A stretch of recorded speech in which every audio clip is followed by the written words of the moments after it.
$42 million on the screen, $0 in the pocket. That's the gap I want to talk about tonight because almost nobody who walks onto a casino floor understands that the number flashing above their machine and the number the cage will actually count out are two completely different things. One is marketing. The other is a contract written in fine print you never read. Here's the rule that governs almost every commercial floor in the country. Casinos generally cap a single jackpot payout at around $1 million per machine per hit. Anything above that cap enters a gray zone. Negotiated, delayed, sometimes disputed, sometimes never paid at all. That's not a conspiracy, that's the standard.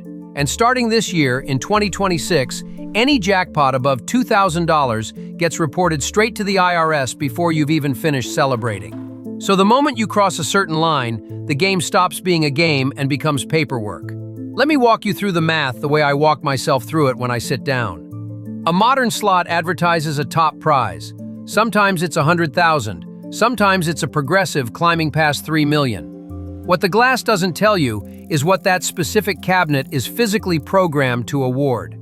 Every machine has a maximum internal payout. Call it the ceiling of the software.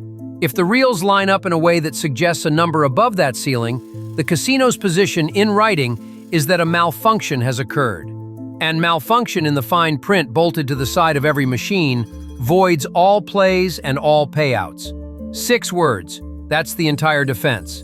Now, gaming labs across the country will tell you that major machine malfunctions are genuinely rare. Rare.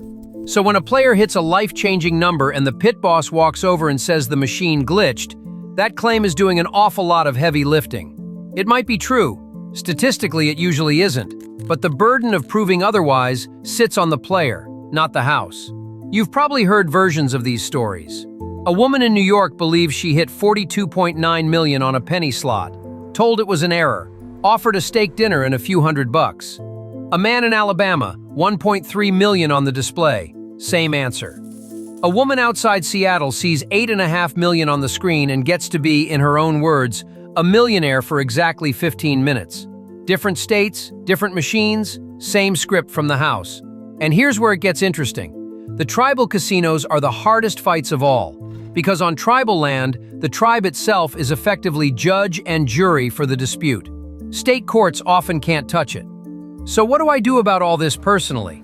2 things every single time. First, before I sit down at any high-denomination machine, I read the max payout printed on the glass, not the jackpot meter, the max payout of that cabinet. If it says the top award on this unit is 50,000 and the progressive above it is showing 2 million, I already know that 2 million number is theater. It's not coming out of that box. Second, and this is the one people forget, the moment anything unusual happens, I take a photo. The screen, the bet level, the credit meter, the timestamp on my player's card slot if it shows. That photo is the only leverage you'll ever have. Now let's talk about the table side, because the same idea, the house quietly capping what you can win, runs through every game on the floor, just dressed differently. Blackjack.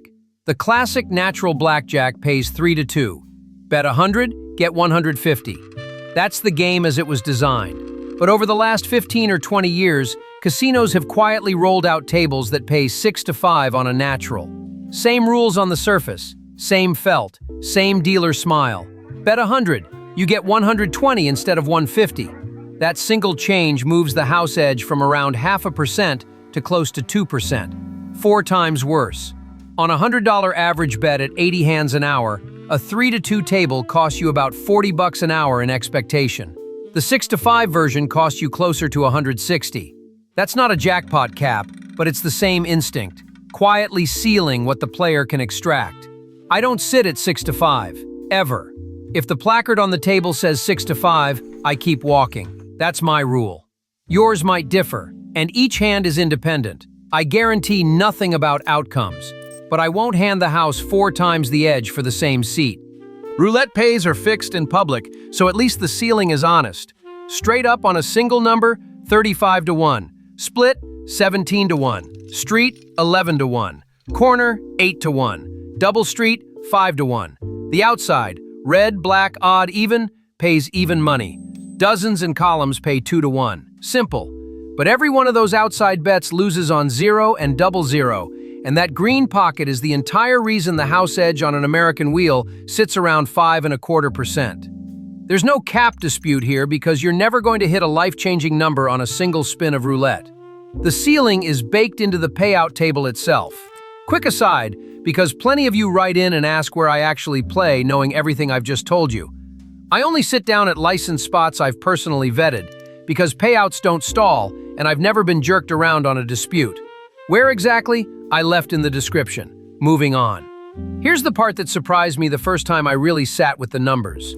Progressive jackpots, those big electronic signs climbing past 1 million, 2 million, 3 million, are almost never paid as a single lump sum from a single machine's internal maximum. They're funded by a network, which means when someone hits, the payout gets processed through the network operator, through the state gaming board, through tax withholding, and only then does the check get cut. And if the awarded amount exceeds what that specific cabinet was certified to award, the dispute starts before the player has left their stool. This is why the giant progressive is both real and at the same time structurally fragile. It exists, it gets paid, but not always to the person who thought they won it. Let that sink in for a second. What does this mean for you, sitting at home thinking about your next trip? A few concrete things. 1. Know the maximum payout printed on the cabinet before you play. Not the meter, the cabinet. 2.